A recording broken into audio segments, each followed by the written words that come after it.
In this video, I'm going to teach you how to get twice the amount of gains that you normally would with some secret tips. If you don't know me and if you just bumped into my video, you know I give you all free tips and tricks, which I know better than English for sure. So don't forget to like and subscribe as well so you don't ever miss any precious content from me. First little tip, have you ever seen someone using a band when doing squats and thinking, what the hell are they doing? There is actually a point in using a band during your squat. It's not going to restrict your movement. If anything, it's going to help you while still engaging your glutes a little bit more too. So what's the deal with this? A lot of beginners, when they starting to squat, a common thought will be to basically lean forward, almost like instead of learning how to think into a squat position, and also to let these knees cave in. It's called the knee valgus. It's a little bit controversial because some people that are more experienced and a little bit of knee valgus will not really matter, or it will not really affect you that much. For those more experienced people, if you're a beginner and you're trying to learn a movement pattern, you want to learn it properly, okay? So a little tip that I will give you for those amazing bunda gains as well is to add a little band just where your knees are, just a little bit above your knees. This will remind you automatically that there is something here, basically remind you to keep your knees out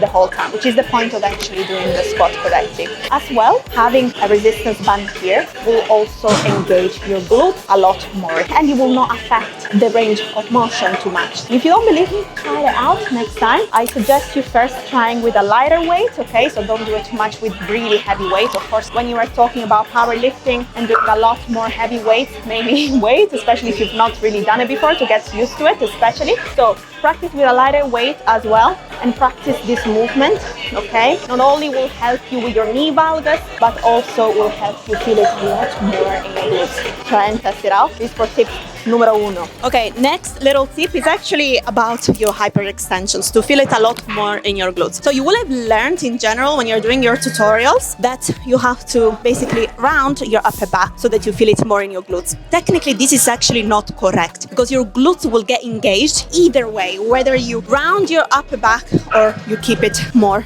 neutral. Actually, in my personal opinion and in my experience, doing this exercise with a neutral spine allows me to complete a better range of motion. I actually feel it a lot more in my glutes than when I round my spine, okay? The factor of whether you not to round your spine is when a lot of you tend to feel this exercise more in your lower back. If it starts to really pain your lower back, then adding a spinal flexion like this will eliminate any lower back pain. But if you don't actually suffer from this, you can also do it with your neutral spine. And in my case, I feel like I can feel this exercise a lot more in my glutes by keeping my spine more neutral instead. So try it out again, another crazy exercise, another little tip for you to try it. This is another little secret for you that you might or might have not known. Now, I want you to really pay attention to this variation over here that I'm doing.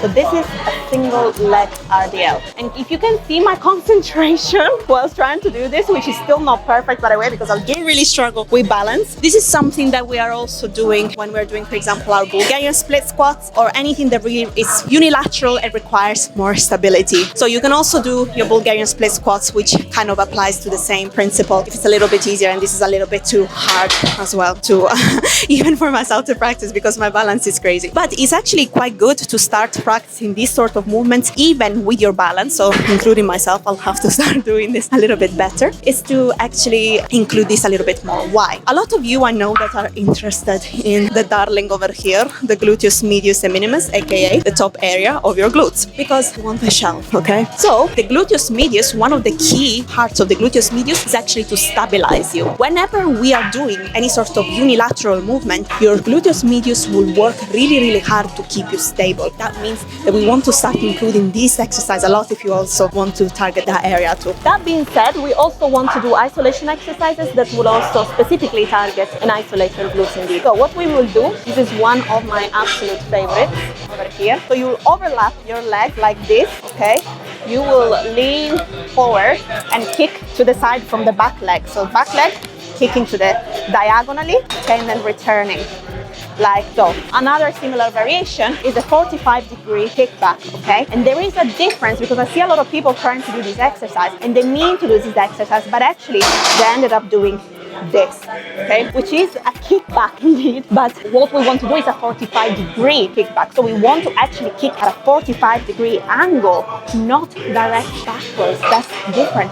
Our glute muscle can move at different planes. We have the vertical and the things that we normally do when we're doing squats, but they can also move laterally. So we want to make sure that we work our glutes at also that range too, to make the most of our gains, right?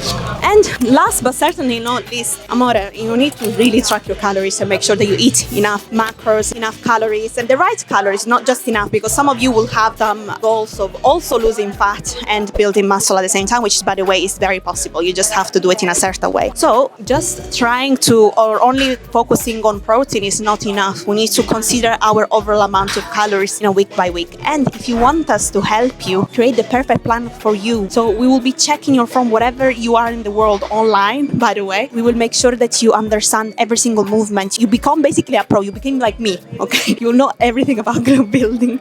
And also we'll help you with your nutrition so that you also start understanding about the calories without doing it in a crazy way and over-obsessing about calories, which is also very important. For me, it's important that my clients really understand how to integrate this as part of their lifestyle so it doesn't actually feel like a chore. This is why you've been doing it for a couple of weeks and then you've just been falling off track, okay? So if you want us to help you step by step, don't forget, link in the description below. In the meantime, I hope you enjoyed this video. Don't forget to like and subscribe for more videos like this, and I'll see you next time in the other video. Ciao, amore.